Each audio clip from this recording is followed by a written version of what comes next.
Halo, selamat malam, Bang. Shalom Ilyas, selamat malam. Dari Islam atau dari Kristen? Islam, Bang. Islam. Bisa open Ya. cam nggak? Oh, nggak bisa. Ya sudah, silakan. Iya. Mau nanya boleh ya? Boleh, silakan. Tentang konsep Tritunggal di dalam kekristenan, khususnya mungkin dalam Katolik. Udah dijelasin. Saya beberapa, iya, saya beberapa kali pernah diskusi sama teman-teman yang dari Kristen ya. Khususnya untuk konsep penebusan dosa. Nah, itu pertanyaannya ketika tubuh Yesus mati di kayu salib, apakah Roh Kudus dan Allah Bapa juga ikut mati? Sederhananya seperti itu. Oke, saya jawab ya. Inilah Islam. Kamu harus mengerti ya kenapa saya bilang Islam. Karena di dalam Islam tidak ada pembagi-bagian dalam memahami apa yang disebut dengan soteriologi. Soteriologi itu keselamatan loh. Soteriologi. Ya. Dan teologi. Itu sudah jelas berbeda loh. Antara soteriologi dan teologi. Islam jangan mencampur-campurkan. Jangan karena ajaran kalian itu mencampur lebur semuanya, kalian samakan dengan kekristenan. No, beda. Soteriologi itu fokus membahas tentang misi keselamatan, rancangan keselamatan yang sedari mula Allah siapkan dari masa perjanjian lama, kemudian Allah singkapkan di dalam perjanjian baru di dalam Kristus Tuhan, firman Allah yang menjadi manusia. Itu soteriologi secara singkat. Teologi itu baru Trinitas secara khusus. Jadi ini saya bingung kalau dilebur-lebur. Kalau dilebur-lebur bingung. Ya. Nah, saya jawab per satu-satu dulu ya tentang keselamatan yang Yesus wafat di kayu salib. Yang mati siapa? Itu nggak ada hubungannya bro. Yesus itu bukan Allah Bapa dan Roh Kudus. Kamu lagi ngomong Jesus only. Tritunggal itu pribadi, tiga pribadi dalam satu kesatuan dapat dibedakan tetapi tidak dapat dipisahkan. Ngerti ya teman-teman yang Kristen juga saya rasa sudah paham. Yang Islam harus lebih mau untuk belajar, jangan sok tahu. Jangan kamu pakai cara diskusi kamu dengan teman kamu bawa di sini. Saya sudah bilang jangan dibiasain gosip. Saya, temanmu. Kekristenan tidak menyatakan Yesus itu adalah Allah Bapa dan Roh Kudus. Kekristenan menyatakan firman Allah yang menjadi manusia, Yohanes 1 ayat 14. Bukan Roh Kudus yang menjadi manusia, bukan Allah Bapa yang menjadi manusia. Yohanes 1 ayat 14 jelas mengatakan kalimatullah nuzul menjadi manusia. Ngerti, Ilyas? Jadi ketika kamu bertanya siapa yang wafat di kayu salib tubuhnya? Iya tubuhnya Yesus Kristus firman Allah yang menjadi manusia. Nggak ada hubungannya dengan Roh Kudus dan Allah Bapa. Karena mereka pribadi yang berbeda. Tetapi ingat tadi saya bilang. Tetap dalam satu kesatuan hakikat Allah yang Esa. Karena Yesus pernah bilang di dalam Yohanes 5 ayat 23. Barang siapa menghormati aku, ia sudah menghormati Bapa. Sama seperti kamu mencintai seseorang tidak hanya mencintai rupanya. Tapi kamu juga mencintai jiwanya. Maka Yesus memberikan perumpamaan, barang siapa menghormati aku, ia sudah menghormati Bapa. Karena satu kesatuan, saya bilang. Kamu jatuh cinta sama perempuan, gak mungkin kamu cuma cinta sama tubuhnya saja. Pasti, kamu tahu jiwanya seperti apa, kamu juga sayang. Makanya kalau kalimat gombal yang paling sering diutarakan, itu aku mencintai jiwa dan ragamu. Karena satu kesatuan. Yesus Kristus sudah mengatakan loh dalam Yohanes 5 ayat 23, barang siapa menghormati aku, ia sudah menghormati Bapa. Pribadi antara firman Allah yang menjadi manusia, Yesus Kristus dengan Allah Bapa memang berbeda, tetapi mereka dalam satu kesatuan hakikat. Makanya Yesus berani mengatakan hal yang demikian. Sama seperti ketika Yesus mengatakan dalam Yohanes 8 ayat 42, jikalau Allah adalah Bapamu, tentu kamu mengasihi aku sebab aku datang dan keluar dari Allah. Ya, ngerti? Jadi ketika berbicara mengenai Tritunggal, perlu dicatat tidak menghitung berapa Allah, ada berapa Allah kamu, enggak. Kita membahas tentang bagaimana Allah yang Esa. Tadi saya sudah keluarkan dalil-dalilnya Allah itu Esa dalam Alkitab, bahkan Rasul Paulus pun menegaskan Allah itu Esa. Hanya ada satu Allah. Sungguh fitnah yang nyata, sungguh tuduhan yang munafik dari orang-orang seperti kalian yang mengatakan Rasul Paulus mengajarkan ajaran yang berbeda dengan Yesus. Yesus mengajarkan di dalam Injil Markus, Shema Yisrael Adonai Elohinu Adonai Ehad. Paulus pun menegaskan Allah itu Esa. So what's the difference? Nggak ada. Kalian hanya cuap-cuap aja yeping. Begitu, Ilyas, semoga bisa menjawab ya. Jadi keselamatan penebusan Yesus itu jangan kamu campur baur dengan teologi mengenai Allah Tritunggal. Ya, Yesus ya firman Allah yang menjadi manusia, satu kesatuan hakikat dengan Allah Sang Bapa dan Roh Kudus. Tetapi bukan berarti Yesus adalah Bapa dan Roh Kudus itu sendiri, sehingga kamu bisa menyimpulkan yang mati itu adalah juga Bapa dan Roh Kudus. Beda ya, Ilyas. Tolong dipahami. Silakan. Oke. Boleh nanya lagi nggak? Boleh. Bang, sini Bang. Boleh, silakan. Kata Abang kan Yesus Allah Bapa dengan Roh Kudus itu kan satu kesatuan Yes. dan memiliki kepribadian yang berbeda. Bukan Nah, kira-kira kalimat kepribadian, kata kepribadian itu punya makna yang berbeda loh dengan pribadi. Kepribadian itu bukan makna yang sama seperti pribadi. Kepribadian Joseph, kepribadiannya adalah, saya ngomong pribadi. Oke, berarti pribadi ya, pribadi. Oke, pribadi. Di persona, yes. Nah, persona, oke. Nah, berarti pribadi Yesus dengan pribadi Roh Kudus dengan pribadi Allah Bapa pasti berbeda kan? Berbeda tetapi satu kesatuan. Oke, satu kesatuan. Oke. Nah, terus di antara tiga ini, kira-kira yang maha besar itu yang mana? Astaga Tuhan, ngerti kata satu kesatuan nggak? Iya kan, kalau satu kesatuan logika begini, Bang ya. Ini kan kita berpikir secara logis. Logika lu udah nggak jalan. Ketika lu membedakan satu kesatuan, lu bilang ada yang lebih besar. Ngerti satu nggak? Satu kesatuan, unity. Hah? Yang harusnya saya tanya, yang harusnya bertanya mana lebih besar itu saya. Lebih besar otakmu atau cara berpikirmu yang sok pintar? Yang namanya satu kesatuan itu setara. Hakikatnya satu, utuh. Tidak ada yang lebih besar, tidak ada yang lebih kecil. Yesus firman Allah hakikatnya ilahi. Begitu juga dengan Bapa, begitu juga dengan Roh Kudus. Satu kesatuan hakikat. Setara. Yesus mengatakan dalam Yohanes 10:30, aku dan Bapa satu. Sekalipun Islam, saya tahu kalian akan mengutip ayat di mana Tuhan Yesus mengatakan Bapa lebih besar daripada aku. Konteksnya apa Yesus menyatakan demikian?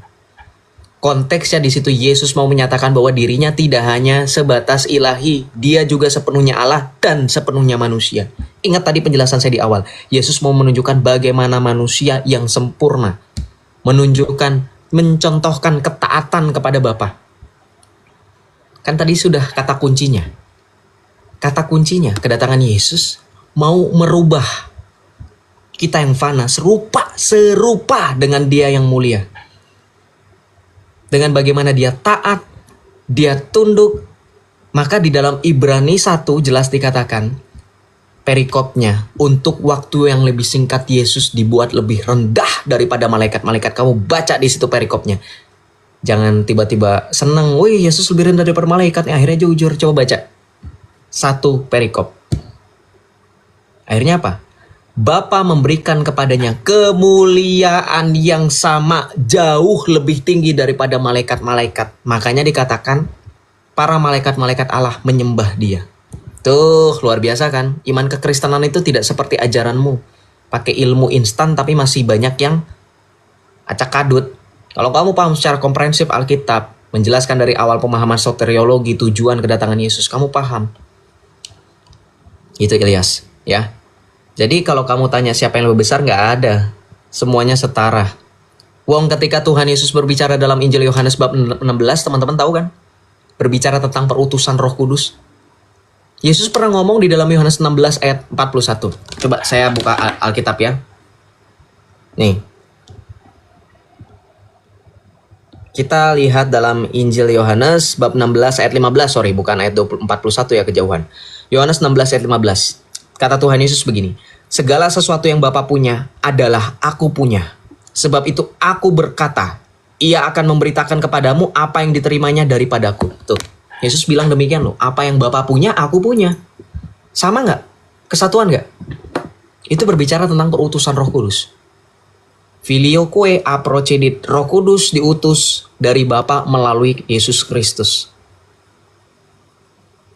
Jadi tidak ada yang lebih rendah, tidak ada yang lebih tinggi. Udah terjawab tuh, Yesus ngomong sendiri, apa yang Bapa punya, aku punya.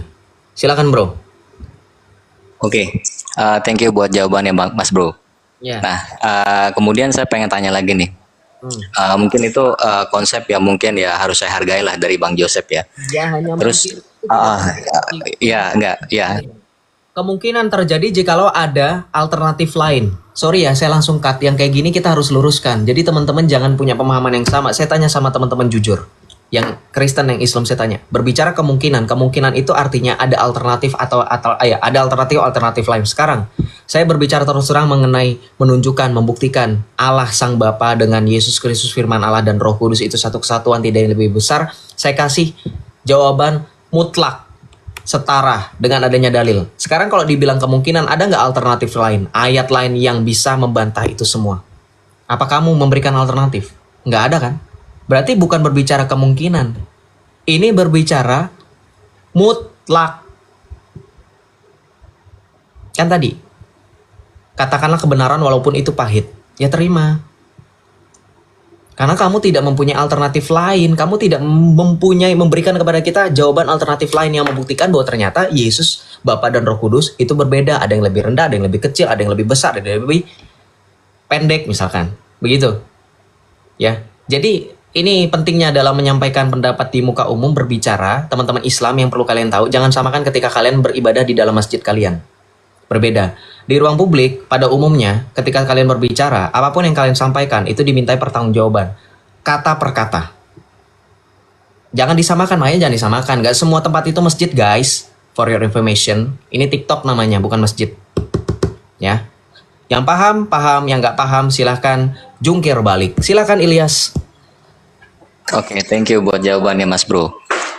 Gini Bang Joseph, kan Yesus kan diutus itu udah kurang lebih 2000 tahun lalu ya. Jadi tujuannya adalah untuk menebus dosa anak Adam lah. Jadi istilahnya barang siapa yang tidak percaya dan tidak menerima Yesus berarti bisa dipastikan dia tidak akan selamat menuju surga. Seperti itu kan ya logikanya. Iya.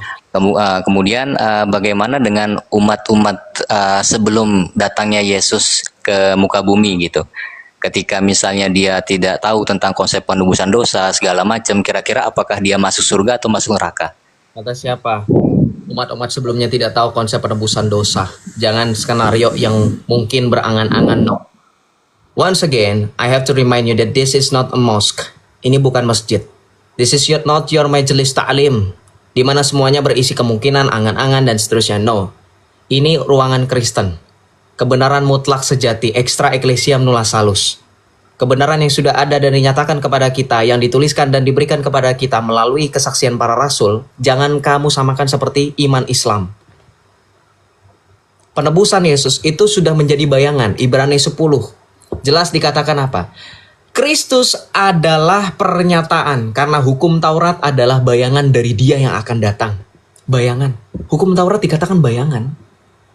Jadi bukan berarti kemudian tidak tersingkapkan, masih samar-samar. Pernyataan yang sempurna dan sungguh nyata itu di dalam Kristus. Jadi bukan berarti tidak mengenal kurban, tidak mengenal penebusan. Bayang-bayang itu sudah disingkapkan, hanya bayang-bayang. Samar-samar. Makanya di dalam Ibrani tadi, nih, saya bacain buat kamu ya. Nih.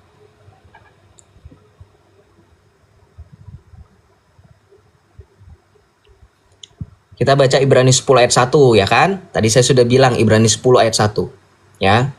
Di dalam hukum Taurat terdapat bayangan saja dari keselamatan yang akan datang dan bukan hakikat dari keselamatan itu sendiri. Karena itu dengan korban yang sama yang setiap tahun terus-menerus dipersembahkan, hukum Taurat tidak mungkin menyempurnakan mereka yang datang mengambil bagian di dalamnya.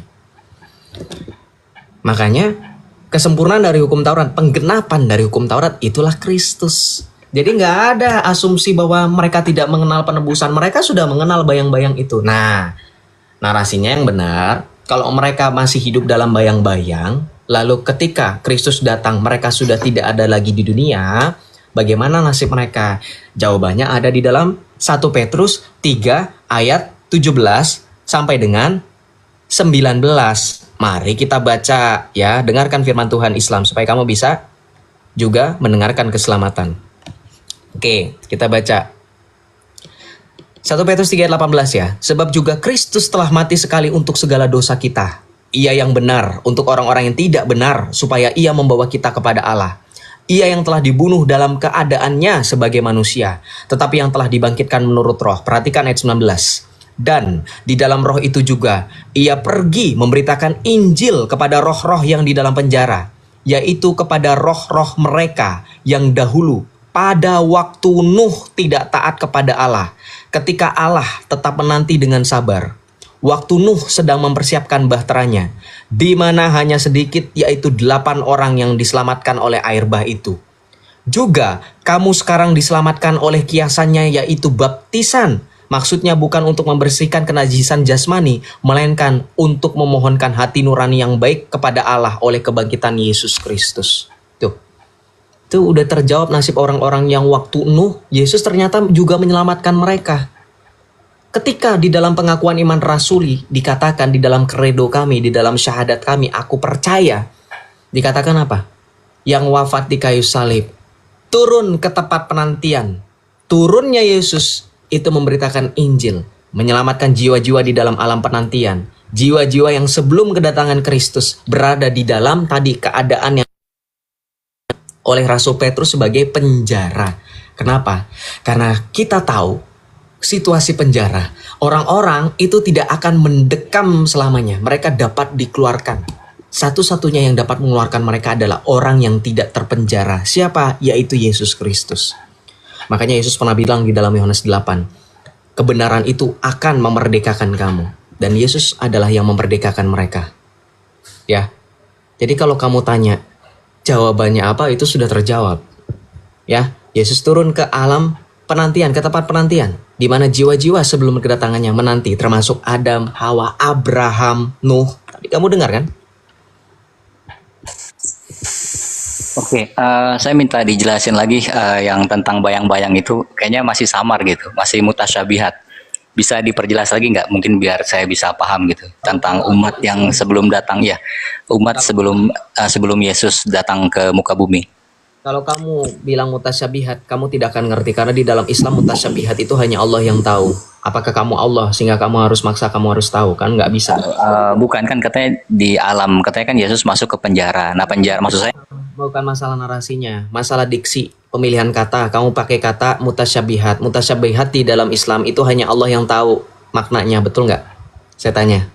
Supaya kita semua nggak salah paham, betul nggak? Mutasyabihat itu artinya hanya Allah yang tahu maknanya, artinya, betul nggak? Kalau kamu pakai kata itu, kamu bakalan menarasikan seolah-olah kamu ini Allah, kamu harus tahu. Ya, jangan pakai kata itu, saya ingetin kamu. Saya cuma pengen supaya kamu nggak ditertawain aja. Jangan kamu pikir semua orang Kristen di sini nggak tahu, ada saya kan yang kasih tahu mereka. Ya, saya jawab. Kalau kamu kurang jelas, di dalam perjanjian lama, bagaimana ketika Adam dan Hawa diusir dari Taman Eden untuk pertama kalinya, kemudian mereka bersusah payah dan seterusnya. Ada anak-anak keturunan Adam, Kain dan Habel. Di situ sudah ada kurban, persembahan untuk menebus salah, untuk menebus dosa. Dan itu sayangnya kalau kamu benar-benar Islam dan rajin membaca katanya firman Tuhanmu yaitu Quran. Kamu tahu Kain dan Habil juga sama, mempersembahkan kurban.